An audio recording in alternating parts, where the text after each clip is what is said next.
नमस्कार, बड़ी बहस देख रहे हैं आप। मैं हूं आपके साथ हितेश व्यास। पहले सेक्युलर पर जोर और अब हिंदुत्व की होड़, ये बात कही है आरएसएस के नेता राम माधव ने। बिलासपुर पहुंचे हुए हैं आरएसएस के विचारक हैं राम माधव, और उन्होंने ये बात दरअसल कही है आजादी के अमृत महोत्सव जो कार्यक्रम चल रहा है उसमें पहुंचे थे मिलने के लिए, लेकिन जो ये बयान दिया है उससे अब सियासत गर्मा गई है। दरअसल बिलासपुर में आरएसएस के पथ संचलन में शामिल हुए राम माधव ने इसके बाद कहा कि एक ऐसा समय था जब हिंदू विचार कहना सेक्युलरिज्म का विरोध माना जाता था, लेकिन आज सबसे बड़ा हिंदू मैं हूं, यह कहने की होड़ लगी हुई है। जाहिर सी बात है कि उनका यह बयान निशाना था कांग्रेस पार्टी के ऊपर और कांग्रेस पार्टी के बड़े नेताओं के ऊपर, और जाहिर है अब राम माधव के इस बयान पर सियासत तो होनी ही थी। कांग्रेस ने पलटवार करते हुए इसे राहुल गांधी के चलने पर बीजेपी की जलन से जोड़ दिया और कहा कि क्या हिंदुत्व का ठेका सिर्फ आरएसएस और राम माधव ने ही ले रखा है। तो वहीं बीजेपी कांग्रेस पार्टी को हिंदू विरोधी बता रही है और कह रही है कि कांग्रेस अब चुनाव से पहले वोट बैंक की राजनीति कर रही है। तो क्या वाकई पहले सेक्युलर पर जोर था और अब हिंदुत्व की होड़ इस वक्त देश में मची हुई है, जैसा कि राम माधव ने कहा। और इसी पर हम करेंगे बड़ी बहस। खास मेहमान हमारे साथ में इस कार्यक्रम में जुड़ेंगे जिनसे हम जानने समझने की कोशिश करेंगे। हमारे साथ में इस कार्यक्रम में राकेश शर्मा जी जुड़ेंगे जो कि बीजेपी के प्रवक्ता हैं, भोपाल से जुड़ेंगे। हमारे साथ में मिथुन अहिरवार जी हैं जो कि कांग्रेस के प्रवक्ता हैं, वो हमारे साथ में भोपाल से जुड़ेंगे। साथ ही हमारे साथ में छत्तीसगढ़ कांग्रेस के नेता प्रमोद दुबे जुड़ेंगे, कांग्रेस नेता, और नवीन मार्कंडे जुड़ेंगे जो कि भारतीय जनता पार्टी के नेता हैं। इन सब से आपका तारुफ कराएं, इनसे बातचीत शुरू करें। उससे पहले राम माधव ने जो ये बयान दिया है, इस बयान के बाद राजनीतिक तौर पर जो प्रतिक्रियाएं आ रही हैं उन प्रतिक्रियाओं को आपको सुनाते हैं। पहले उसको सुनिए और उसके बाद बड़ी बहस को शुरू करते हैं। आप देख सकते हैं शाम में सारे इनका जो व्हाट्सएप यूनिवर्सिटी लोग है जो जहर फेंकने वाले, वो लोग भी कुछ भी बोल रहे हैं। इसे बोलने से कुछ नहीं होगा। दोबारा इस देश को जोड़ने का काम राहुल गांधी जी करेंगे उनके नेतृत्व में। विकल्प पे कांग्रेस पार्टी है, विकल्प का नेता है इस देश का राहुल गांधी। देखिए, कांग्रेस पार्टी सदा हिंदू विरोधी रही है, और जब पूर्व में अरब के शासक देश भारत घूमने आए थे तो मंदिरों को चादर से ढक दिया गया था। अब जब राम मंदिर अयोध्या में बन गया, भारतीय जनता पार्टी ने समर्थन किया है, धन एकत्रित किया है और पूरा देश राममय हो गया है, तो अब इनको चिंता है वोट बटोरने की। और ये युवा कांग्रेसी है ना, राम राम जपना, पराया माल अपना। कहीं अस्मत लूट रहे हैं तो कहीं धर्म लूट रहे हैं तो कहीं प्रदेश के में भ्रष्टाचार को बढ़ावा दे रहे हैं। हजारों वर्ष पुरानी संस्कृति सभ्यता को सामने लाने के ये सभी प्रशंसनीय प्रयास है। बात इतना ही है कि राम का वनगमन भगवान राम द्वारा राजनैतिक परित्याग का उदाहरण था। यहां तो छोड़ने को कोई तैयार नहीं होता है। आरएसएस या राम माधव जी को ठेका लग रहा है हिंदुत्व का? ठेकेदार हैं क्या? इस सनातन धर्म है जो आदिकाल से चला आ रहा है। यहाँ जो भी राजनीतिक दल हिंदुत्व से दूरी बना के काम करते थे वो भी अपने आप में बहुत नजदीक आने का काम कर रहे हैं, हिंदुत्व को अपना रहे हैं, हिंदुत्व की धारणा को दिखाने का और दिखावटी बनने का भी प्रयास कर रहे हैं। तो ये राजनीतिक बयानबाजी है। आपने कांग्रेस पार्टी के नेताओं को भी और साथ ही भारतीय जनता पार्टी के नेताओं को भी सुना जो उन्होंने राम माधव के उस बयान को लेकर अपनी प्रतिक्रिया के रूप में रखा, जिसमें राम माधव कहते हैं कि पहले एक वक्त था जब हिंदुत्व की बात करना या हिंदू विचार को करना सांप्रदायिकता माना जाता था, सेक्युलरिज्म के विरोध माना जाता था, लेकिन अब वही पार्टियां जो इससे पहले धर्मनिरपेक्षता के खिलाफ कहती थी, अब वही पार्टी, अब कांग्रेस अपने आप को हिंदुत्व की होड़ में या हिंदू बताने की होड़ में लगी हुई है। और इस पर बातचीत करने के लिए इस वक्त हमारे साथ में दो मेहमान जुड़ गए हैं। राकेश शर्मा जी जो कि भारतीय जनता पार्टी के प्रवक्ता हैं, साथ ही हमारे साथ में मिथुन अहिरवार जी हैं जो कि कांग्रेस पार्टी प्रवक्ता हैं। दोनों का एक बार फिर से स्वागत है। सबसे पहले मिथुन जी, मैं आपसे ही शुरुआत करना चाहूंगा। जो बात यहां पर राम माधव जी ने कही और निशाना साधा है सीधे सीधे कांग्रेस पार्टी के ऊपर, नाम तो नहीं लिया, लेकिन उन्होंने ये कहा कि पहले जो लोग अपने आप को धर्मनिरपेक्ष पार्टी कहते थे, अब हिंदुत्व की होड़ लची हुई है अपने आप को हिंदू बताने में। मिथुन जी क्या कहेंगे इस पर? देखिए, मेरे ख्याल से उन्हें इतिहास की प्रॉपर जानकारी नहीं है। अगर जानकारी होती तो उनको ये जानकारी होती कि हिंदुत्व की बात करना कभी भी कम्युनल नहीं हुआ। लेकिन हाँ, जो लोग ये बात करते थे कि हम हिंदुत्व के सबसे बड़े पैरोकार हैं, तो नरेंद्र मोदी जी अपनी माँ को 100 साल का होने पे बता रहे हैं कि उनका एक दोस्त अब्बास था, वीडी शर्मा अजान में भाषण रोक रहे हैं, और इनके जो अन्य नेता हैं, इनके मोहन भागवत जी हैं, वो कभी मंदिरों में जा रहे हैं तो कभी मदरसों में जा रहे हैं। कांग्रेस पार्टी ने तो हमेशा इस देश के सेक्युलर फ्रेमवर्क को इकट्ठा रखने की कोशिश की है। धर्म के नाम पर, जात के नाम पर, लिंग के आधार पर, रंग के आधार पर, भाषा के आधार पर, क्षेत्र के आधार पर इस देश का जो प्लूरलिज्म है उसको कायम रखने का हमेशा प्रयास किया। और जो व्हाट्सएप फॉरवर्ड ही है, ये जो व्हाट्सएप की फॉरवर्ड न्यूज अभी पढ़ रहे थे कि हिंदू मंदिरों को ढकवा दिया था, अगर इस तरीके की बकवास भाजपा के लोग करेंगे तो हम यही बोलेंगे कि अटल बिहारी वाजपेयी ने भी इन मंदिरों को ढकवाया था, वो खुद गुंबदों पर चढ़ करके ढकवा रहे थे। इस तरीके के झूठों का जवाब इस तरीके के झूठों से ही दिया जाएगा। हाँ, इतिहास की जहां तक बात है, इस 70 साल कांग्रेस में सर्वधर्म समभाव वसुधैव कुटुंबकम इसको कायम रखने का काम कांग्रेस पार्टी ने किया है। कोई भी धर्म के लोग किसी भी धर्म के लोगों पर हावी ना हो जाएं। मिथुन जी, एक छोटा सा सवाल, हर समाज, ठीक है, आप जो बात कर रहे हैं इसी के बीच में एक और सवाल मेरा, उस पर भी जवाब दीजिएगा, उसके बाद फिर मैं आगे जाऊंगा राकेश जी के पास में। मिथुन जी, सवाल ये कि इससे पहले जो राहुल गांधी की तरफ से भी एक बयान आया था कि हिंदू और हिंदुत्व के लेकर उन्होंने एक परिभाषा दी थी कि हम हिंदू की बात करते हैं, हिंदुत्व की बात नहीं करते। लेकिन जिस तरह से लगातार हो रहा है, मंदिरों में जाया जा रहा है, कहीं पर जैसे नर्मदा की पूजन की बात हो रही है, महाकाल मंदिर में दर्शन की बात हो रही है, या फिर चाहे हनुमान चालीसा के पाठ की बात हो रही है, तो ये सब चीजें जो होती हैं जिसको लेकर कहीं ना कहीं प्रचारित भी किया जा रहा है, तो ये सवाल खड़े हो रहे हैं कि क्या हिंदुत्व की लाइन पर ही चलने की कोशिश अब कांग्रेस पार्टी भी कर रही है, क्योंकि पिछले दिनों जो एक छवि बनी थी उस छवि का नुकसान हुआ है, उसकी वजह से छवि बदलने की कोशिश है। देखिए, कोई छवि बदलने की कोशिश नहीं है, अपने ट्रू रिप्रेजेंटेशन को सामने रखने की बात है। हमेशा इस देश में हर धर्म, हर जात के लोगों का सम्मान किया जाता रहा है, लेकिन भारतीय जनता पार्टी के लोग केवल हिंदू का सबसे बड़ा अपना पैरोकार बताते हैं अपने आप को। ये अलग बात है कि जब इनकी सरकार आती है तो हिंदू को कमजोर करने का ये लोग काम करते हैं। इस देश में सबसे ज्यादा बेरोजगार आज हिंदू है, इस देश में सबसे ज्यादा हिंसा का शिकार आज हिंदू हो रहा है, इस देश में सबसे ज्यादा गरीब आज हिंदू हो गए, सबसे ज्यादा महंगाई का दंश आज हिंदुओं को झेलना पड़ रहा है। लेकिन इन सवालों का जवाब पूछा जाता है तो ये कभी मंदिर को सामने रख देते हैं, कभी ये संविधान की प्रस्तावना को सामने रख देते हैं, कभी अपने भारत के इतिहास को सामने रख देते हैं, क्योंकि इन सवालों पर इनके पास जवाब नहीं है। इसलिए हमारी कोशिश यही है कि इस देश का जो संविधान है वो कायम रहे, क्योंकि भारतीय जनता पार्टी के लोग चाहते नहीं कि संविधान सेक्युलर रहे, ये उसमें भी धर्म को घुसाना चाहते हैं। ऐसे सभी प्रयासों का हम विरोध करते रहेंगे और भारतीय जनता पार्टी के मुंह पर करारा तमाचा इसी तरीके का जनता भी मारेगी। मैं इस पर बातचीत करूंगा, लेकिन हमारे साथ में राकेश शर्मा जी भी हैं, उनसे बात करता हूं। राकेश जी, क्या कहेंगे? ये जो बात राम माधव जी ने कही और जो बात यहां पर मिथुन कह रहे हैं कि कांग्रेस पार्टी ने लगातार धर्मनिरपेक्षता की बात कही है, हमने कभी भी राजनीति के अंदर किसी धर्म को मिक्स नहीं किया, लेकिन जिस तरह से राम माधव जी ने भी कहा है, निशाना साधा है कि जो पहले बात धर्मनिरपेक्षता की करते थे अब वो बात कर रहे हैं हिंदुत्व की, क्या प्रतिक्रिया आपकी?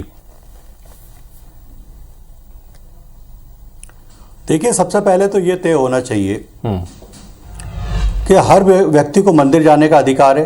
कोई भी व्यक्ति मंदिर जा सकता है, चाहे वो बीजेपी का हो या कांग्रेस का हो, पर आस्था अलग अलग है। जहां भारतीय जनता पार्टी के लोग पूरे साल मंदिर जाते हैं, वहीं चुनाव आने पर ये तथाकथित एक्सीडेंटल हिंदू मंदिर जाने लगते हैं चुनाव के समय। वैसे कभी आपको ये मंदिर जाते दिखाई नहीं देंगे।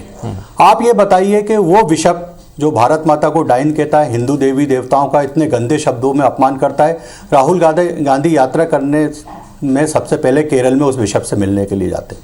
ये हिंदुत्व का सम्मान है? हिंदू देवी देवताओं का सम्मान है क्या? जरकी होली जो कहता है कि हिंदू शब्द जो है इतना अपमानजनक है, इतना घृणित शब्द है कि इसका उपयोग नहीं करना चाहिए। कार्यकारी अध्यक्ष है कर्नाटक का। अभी 2 दिन पहले राम मंदिर का केक काटा कमलनाथ जी ने, जो सबसे बड़े अपने आप को हनुमान भक्त घोषित करते हैं, उसमें हनुमान जी का फोटो था उस केक पे। उसके बाद शिवराज पाटिल ने जिस तरह से हिंदुत्व पे टिप्पणी करी, मुझे बताइए इनमें से किसी के खिलाफ कांग्रेस पार्टी ने एक नोटिस जारी किया क्या? आप लगातार हिंदुत्व का अपमान करते जाएं और उसके बाद आप चुनाव के समय मंदिर जाके अपने आप को सबसे बड़ा हिंदू साबित करने का प्रयास करें। ये कौन सी परंपरा कांग्रेस डाल रही है देश में? मुझे ये बताइए, जिनके पूर्वज कब्रों में दफन है वो सबसे बड़ा ब्राह्मण घोषित करने का प्रयास करते हैं। आज तक हितेश जी आपने किसी ब्राह्मण को कोट के ऊपर जनेऊ पहने हुए देखा क्या? नहीं, लेकिन राकेश जी जो बात पीसी शर्मा कह रहे हैं वो पीसी शर्मा ने जो बात कही है, मैं उसके संदर्भ में भी आपसे जवाब चाहूंगा। उन्होंने साफ तौर पर सीधा सीधा कहा है कि क्या हिंदुत्व का ठेका भारतीय जनता पार्टी या आरएसएस ने ले रखा है? क्या कांग्रेस पार्टी या कोई और नेता मंदिर नहीं जा सकते, दर्शन नहीं कर सकते? अगर वो करते हैं तो उसे आप उनके हिंदुत्व के एजेंडे से जोड़कर देखते हैं। इस पर आपकी प्रतिक्रिया। फिर हमारे साथ में नवीन मार्कंडे भी जुड़ गए, उनके पास भी चलेंगे। देखिए हितेश जी, मैंने अपनी बात जब शुरू करी, मैंने कहा हर व्यक्ति को मंदिर जाने का अधिकार है, चाहे कांग्रेस का नेता हो या अन्य किसी दल का नेता हो या कोई भी व्यक्ति हो, मंदिर जाने का सबको अधिकार है, ये मैंने कहा। और अधिकृत रूप से आपके चैनल पर पार्टी का पक्ष रखने के लिए आया हूं और मैं कह रहा हूं कि सबको अधिकार है। पर क्यों चुनाव के समय मंदिर कांग्रेस के नेताओं को याद आती है, ये प्रश्न है। साल में जाइए ना, कभी आपने राहुल गांधी और प्रियंका वाड्रा को राखी बांधते हुए देखा? ठीक है, मिथुन जी क्या कहेंगे इस पर कि सिर्फ चुनावों के समय ही आपको मंदिरों की याद आती है? सिर्फ चुनावों के समय ही तमाम तरह की जो बातें होती हैं, इस पर क्या कहेंगे मिथुन जी? क्या है कि जैसी जिसकी नजर जो जिस तरफ देखना चाहता है उसको वही दिखाई देता है। जिन लोगों ने अपनी आंखों पर अंधत्व का चश्मा चढ़ा के रखा, उन्हें कैसे दिखा? इनको तो कभी राहुल गांधी जी राखी बंधवाते नहीं दिखे। कितनी तस्वीरें उनकी प्रियंका गांधी जी से राखी बंधवाते। हाँ, नरेंद्र मोदी जी को हमने जरूर कभी राखी बंधवाते नहीं देखा, मोहन भागवत जी को कभी राखी बंधवाते नहीं देखा। जाहिर सी बात है, हिंदुत्व का शोषण आप लोगों ने किया है। हमारे भाजपा के साथी बड़े बड़े उदाहरण गिरा रहे हैं, कह रहे हैं कि इनको कभी नोटिस नहीं दिया गया। कोई व्यक्ति भारत माता को डायन कह देता है तो ये तो अपराध है ना। आपकी सरकार ने कोई कार्रवाई कर दी क्या? आपकी सरकार ने क्या हाथ बांध के रखे हैं आपकी डबल इंजन की सरकार क्या इसलिए बैठी हुई है कि भारत माता को लोग डायन कहते रहे और चुपचाप आप अपने हवाई जहाज में घूमते रहे? आर.के. सिंह ने बोल दिया था हिंदुत्व जो है ये जो हिंदू आतंकवाद है, ये टर्म दिया था, आपने उस व्यक्ति को मंत्री बना दिया। ये आपकी हिंदुत्व के प्रति श्रद्धा है? जो व्यक्ति हिंदुत्व का अपमान करता है, भारतीय जनता पार्टी न केवल उस पर कोई कार्रवाई तो करती नहीं बल्कि अपनी पार्टी में बुलाकर के उसको मंत्री बनवाती है। लेकिन जब चुनाव आता है तो ये लोग मस्जिदों की तरफ दौड़ जाते हैं। ये इनकी सच्चाई है। जिंदगी भर मुसलमानों के खिलाफ ये लोग जहर उगलेंगे। अब जब राहुल गांधी जी की यात्रा आई है तो मोहन भागवत जी मदरसों में जा रहे हैं। ठीक है, नवीन मार्कंडे जी क्या कहेंगे इस पर? वो ये कह रहे हैं कि आप अगर ये आरोप लगाते हैं कि जब चुनाव आते हैं तब कांग्रेस पार्टी के नेता मंदिरों में जाते हैं, तो मिथुन अहिरवार जी का कहना है कि जब चुनाव आते हैं तब आप लोगों को भी मस्जिद याद आने लगा है। आरएसएस के जो प्रमुख हैं वो मस्जिद जा रहे हैं, भारतीय जनता पार्टी के बड़े नेता जा रहे हैं। तो ऐसे में ये दोहरी मापदंड है, इसको लेकर वो सीधे सीधे बात कर रहे हैं। क्या कहेंगे नवीन जी? है हिंदुत्व के ऊपर जो आज जो चर्चा खुलेआम हो रहा है या लोग हर कोई हिंदुत्व की बातें कह रहे हैं, वो क्यों कर रहे हैं? सबसे बड़ी चीज ये है इसलिए क्योंकि यही हिंदुत्व एक समय में जो है उस पर कोई बात करना नहीं चाहता था और कोई उसको लेकर भी नहीं चलता था। मैंने कई बार देखा है जब यही प्रधानमंत्री जब मनमोहन सिंह जी जब थे तो सबसे पहले बोले कि देश के हर चीज पर सबसे पहले संसाधन पर एक सामुदायिक मुस्लिम समाज का ही उसमें प्रथम उसका हक बनता है। लेकिन आज मैं पेपर में पढ़ा कि मुस्लिम अपने राहुल गांधी जी बोल रहे हैं कि आदिवासियों का पहला हक है। तो पहले तो कांग्रेस यही समझ ले कि मुस्लिम का पहला हक है देश के संसाधन पर कि आदिवासियों का पहला हक है। दूसरा चीज ये है कि हिंदुत्व की बातें हैं तो हिंदुत्व एक जीवन जीने की पद्धति है और हमारे रग रग में बसे हमारी दिनचर्या है जीवन पद्धति। जो कांग्रेस के भी मित्र है, उनके जो कार्यकर्ता है या जो भी लोग हैं, वो भी अपने जीवन में हिंदू संस्कार, संस्कृति और सभ्यता के अनुसार से ही जीवन चलाते हैं, चलाते थे और चलाते रहेंगे। लेकिन बोलने में कतराते थे। क्यों कतराते थे? लेकिन नवीन मार्कंडे जी, ये परिस्थिति कम से कम छत्तीसगढ़ में तो अलग है। आप समावेशी राम की बात लगातार करते रहे, आप काशी की बात करते रहे, लेकिन छत्तीसगढ़ में जिस तरह से कौशल्या माता के मंदिर को लेकर राम वन गमन पथ की जो परिकल्पना है उसको साकार करके उसको डेवलप करने की बात को लेकर जिस तरह से भूपेश बघेल यहां पर सियासत कर रहे हैं, आपको नहीं लगता है कि आप लोग उनको घेर पाने में कामयाब नहीं हो पा रहे? क्योंकि जिस तरह की बात, जिस तरह की सियासत लगातार भारतीय जनता पार्टी पूरे देश के परिप्रेक्ष्य में करती रही है, छत्तीसगढ़ में यहीं पर आकर कहीं ना कहीं घिरती नजर आती है। इस पर क्या कहेंगे? नहीं, देखिए आजम जी, हम कोई कहीं घिर नहीं रहे हैं। ये तो हमारे लिए गर्व की बात है कि हर कोई हिंदुत्व की ओर चले। हम तो यही चाहते हैं कि देश में हर व्यक्ति हिंदुत्व की ओर चले। जो इन लोग भूल गए थे, हम तो वही चाह रहे हैं। दूसरी तरफ ये है कि छत्तीसगढ़ में जो राम वन पदगमन जो है वो केवल छत्तीसगढ़ का नहीं है, वो तो देश में जो राम जी का जो जितने भी मार्ग है उसको संरक्षित और संवर्धित करने और नवनिर्माण करने की बातें हैं। यहाँ ये तो केंद्र सरकार की योजना है, यहाँ तो भूपेश बघेल उसको झूठे तरीके से वाहवाही लूटने की कोशिश कर रहे हैं। आप देखिए क्या छत्तीसगढ़ में ही राम जी का पथ बने हैं क्या, वहीं से वो गुजरे हैं क्या, देश के अन्य स्थानों से नहीं गुजरे हैं। हमारा भारतीय जनता पार्टी की केंद्र सरकार ने नेशनल राष्ट्रीय जो ये है संस्कृति विभाग है, राष्ट्रीय पर्यटन केंद्र है, उनके माध्यम से पूरा देश भर में ये राम वन पदगमन का जो है एक प्रोजेक्ट चला रहे हैं, उसी का हिस्सा यहाँ भी चल रहा है। ये तो केवल वाहवाही लूटने के काम कर रहे हैं कि वो हिंदुत्व के ऊपर चल रहे हैं। मुझे नहीं लगता। मिथुन जी, इस पर आपकी प्रतिक्रिया जरूर चाहूंगा। जो बात नवीन मार्कंडी जी कह रहे हैं कि छत्तीसगढ़ के परिप्रेक्ष्य में जब बात राम की आती है, वनगमन की आती है, तो वो कह रहे हैं कि ये तो केंद्र की योजना है, भूपेश बघेल इसमें वाहवाही लूटने का काम कर रहे हैं। क्या कहेंगे मिथुन जी? उसी को ये अपने जो है कितनी अच्छी केंद्र की योजना है कि 15-15 साल की सरकारें मध्य प्रदेश छत्तीसगढ़ में नहीं लागू कर पाई। जब कमलनाथ जी और भूपेश बघेल जी की कांग्रेस की सरकार आती है तब इस पर काम किया जाता है। जो चुनाव इनकी केंद्र सरकार की योजना है, मतलब केंद्र सरकार इनकी 2014 में शायद थी, इस कारण ये नहीं हो पाया। जाहिर सी बात है जिन लोगों को तथ्यों की जानकारी नहीं है इसी तरीके की बात करते हैं। अभी कह रहे थे कि साहब हमने कहा था कि मुसलमानों का पहला अधिकार है, कभी नहीं कहा। यही तो व्हाट्सएप यूनिवर्सिटी आपकी चलाती है, थोड़ा सा पढ़ के आइए क्या बोला। बात मैं ये कहना चाह रहा हूँ कि इनका कहना कि हिंदुत्व की बात आज होने लगी है, इसके पहले हिंदुत्व की बात नहीं होती थी। साहब तो अपनी पार्टी का इतिहास पढ़िए, या तो आप अटल बिहारी वाजपेयी पर आरोप लगा रहे हैं, लाल कृष्ण आडवाणी पर आरोप लगा रहे हैं। ये लोग हिंदुत्व की बात करने में सक्षम नहीं थे, कभी हिंदुत्व की बात नहीं करते थे, हिंदुत्व की बात करने से डरते थे ये लोग। एक नरेंद्र मोदी आए हैं, शायद इसी कारण उनको स्वयं को भारतीय कहने में 2014 के पहले शर्म भी आती थी। बात दरअसल ये है कि भारतीय जनता पार्टी के लोगों से आज हर मोहल्ले में, हर गली में, अभी इनके गुम्बन सिंह डामोर जी हैं, सांसद हैं, उनकी गाड़ी के शीशे तोड़ दीजिए, उनके कपड़े फाड़े, उनको मारा पीटा जनता ने, ये कह करके कि हमको रोजगार नहीं मिला, ठीक है, ये कह करके कि हमारी महंगाई आप लोगों ने। ठीक है, नवीन मार्कंडे जी कुछ कहना चाह रहे हैं, उनकी प्रतिक्रिया भी लेंगे। नवीन मार्कंडे जी, आप अपनी बात रखना चाह रहे थे, अपनी बात रखिएगा, फिर मैं अगला सवाल राकेश जी से करता हूँ। जी मार्कंडे जी।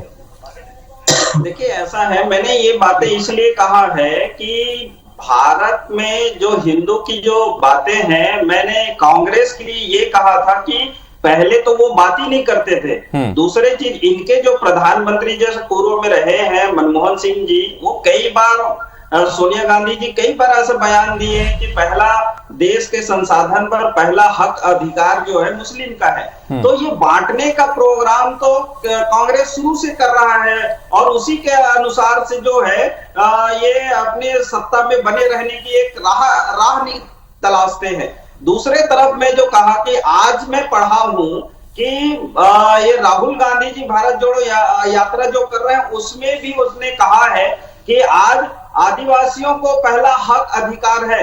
तो वही मैं कहा कि भाई कांग्रेस पहले तय कर ले, उनके पूर्व प्रधानमंत्री जी का बयान है, सोनिया गांधी जी का बयान है और आज राहुल जी के बयान है। दूसरे तरफ मैं कहा कि भाई जब केरल में जो है कांग्रेस के जो बड़े लीडर वहां खुलेआम गौ माता का सड़क पर हत्या करता है, उसको कटिंग करता है। चलिए, मतलब कुल मिलाकर नवीन मार्कंडे जी का कहना है कि पहले जो पूर्व प्रधानमंत्री ने कहा उस बयान से अलग अब राहुल गांधी का बयान आ रहा है। इस बीच हमारे साथ में कांग्रेस पार्टी के नेता प्रमोद दुबे भी सीधे जुड़ गए हैं, उनसे भी बातचीत करते हैं। प्रमोद जी, स्वागत है आपका चर्चा में। थोड़ा सा लेट आप जुड़े, लेकिन अब तक हम चर्चा दरअसल राम माधव के उस बयान को लेकर कर रहे हैं, जिसमें वो कह रहे हैं कि जो पहले सेक्युलरिज्म की बात करते थे, धर्मनिरपेक्षता की बात करते थे, अब वो हिंदुत्व की होड़ में लगे हुए हैं। इस पर आपकी प्रतिक्रिया, और इसी पर बात यहां पर नवीन मार्कंडे जी भी रख रहे थे। प्रमोद जी। देखिए, सबसे बड़ी बात यह है कि ये देश संविधान से चलता है और संविधान में स्पष्ट लिखा है कि माननीय प्रधानमंत्री जी से लेकर जो भी जनप्रतिनिधि जिस बात की शपथ लेता है, उसमें इस देश को धर्मनिरपेक्ष राष्ट्र माना गया है। तो क्या भारतीय जनता पार्टी के अलग अलग नेताओं के लिए क्या अलग अलग नियम कानून है? क्या संविधान की परिभाषा को अलग अलग ढंग से परिभाषित किया जाना चाहिए? इस संबंध में क्या ये सर्टिफिकेट लेकर घूमते हैं या कोई जज की भूमिका में होते हैं कि कौन हिंदू होगा, कौन क्या होगा, किसके समर्थन में कौन क्या करेगा। भाई ये अजीब परिपाटी चल चुकी है। आज देश को जिन महत्वपूर्ण मुद्दों से मतलब है कि वो है महंगाई की मार से बच्चा मर रहा है और बेरोजगारी की मार से बच्चा मर रहा है।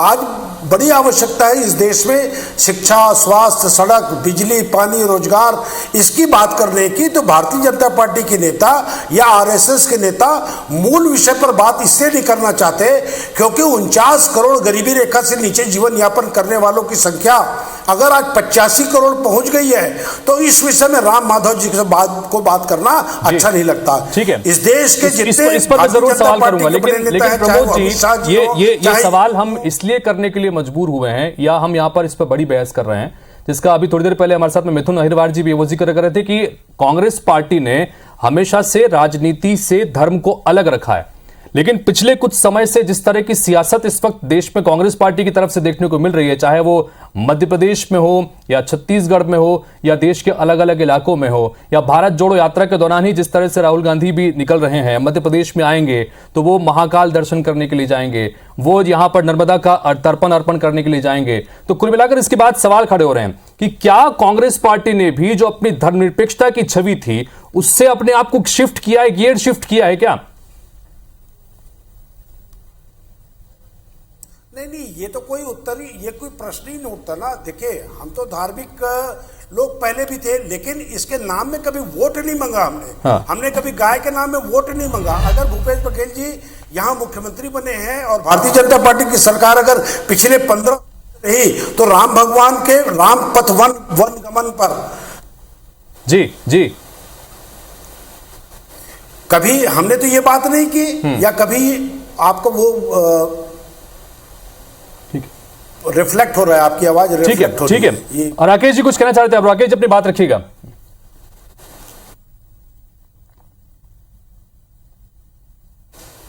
केंद्रीय नेताओं से लेकर हर प्रवक्ता राम की बात कर रहा है। हाँ। हितेश जी, इस बात का जवाब जरूर दिलाइए कि जिस दिन राम को काल्पनिक पात्र कहा था और सुप्रीम कोर्ट में हलफनामा दायर किया था, उस समय ये राम भक्त कहां छुपे हुए थे और कहां कुंभकर्ण की नींद सो रहे थे। मैं आपको देश के 5 प्रधानमंत्रियों के बारे में बताना चाहूंगा जो कांग्रेस के रहे हैं। सबसे पहले नेहरू जी की बात करें, जब नेहरू जी प्रधानमंत्री बने उनने सबसे पहले घोषणा करी कि पूरे देश में मदरसे खुलवाए जाएंगे। हाँ। फिर इंदिरा गांधी प्रधानमंत्री बनी, उनने सबसे पहले गो भक्त जो साधु थे उन पे गोलियां चलवाई।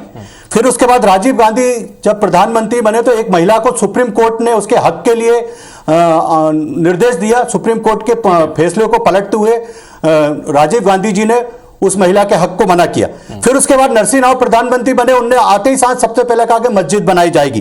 फिर मनमोहन सिंह जी प्रधानमंत्री बने, उनने 2006 में अल्पसंख्यक विभाग द्वारा आयोजित एक कार्यक्रम में कहा कि पूरे देश के सभी संसाधनों पे मुस्लिम का हक है। 2006 में अल्पसंख्यक के कार्यक्रम में कहा। मेरे विद्वान साथी जो व्हाट्सएप यूनिवर्सिटी का उपयोग की बात कर रहे हैं, जरा समझ लें, सुन लें कि 2006 में अल्पसंख्यक आयोग के कार्यक्रम में जो मुस्लिमों के लिए आयोजित था उसमें मनमोहन सिंह जी ने कहा था कि देश के सभी संसाधनों पे मुस्लिमों का हक है। ठीक है, एक बात बताइए, 24 घंटे शिव जी राम को बसते, हनुमान जी 24 घंटे राम को बकते, उनके प्रभु को अगर काल्पनिक पात्र कहा तो आज किस बात की बात होगी? ठीक है राकेश जी, फर्जी खबरें पढ़ करके लोग डिबेटों में आ जाते हैं, इनको तथ्यों की जानकारी होती नहीं है, जाहिर सी बातें पढ़ते नहीं है। सच्चाई ये है कि इनको चैलेंज देता हूं, अगर ये मेरी बात गलत सिद्ध कर दे, चैनल के माध्यम से आपसे चैलेंज देता हूं इनको, ये मेरी बात को गलत सिद्ध कर दे। मैंने तारीख बताई और किस विभाग का कार्यक्रम था वो बताया। अब ये छुपाने की कितनी भी कोशिश करें कि राम को काल्पनिक बात करते हैं और सुप्रीम कोर्ट में हल्फनामा दायर करते हैं और यहाँ क्योंकि चुनाव आ गया, दलित महिलाएं शोषित पीड़ित। ठीक है, चलिए फिलहाल के लिए आप चारों का बहुत बहुत शुक्रिया इस डिबेट के लिए। यहां पर चूंकि हम बात कर रहे थे, राम माधव ने जो बयान दिया है उसके ऊपर अब अलग अलग तरीके से रिएक्शंस भी निकल के सामने आ रहे हैं और इसी पर हमारे चारों मेहमानों से हम बातचीत कर रहे थे। हमारे मेहमान लगातार बने रहेंगे, चूंकि एक छोटे से ब्रेक के लिए रुकेंगे और उसके बाद अगली बात जब लौटेंगे तो यहां पर बड़ी बहस के बाद में मुद्दा गर्म है के तहत एक और महत्वपूर्ण विषय पर हम बातचीत करेंगे।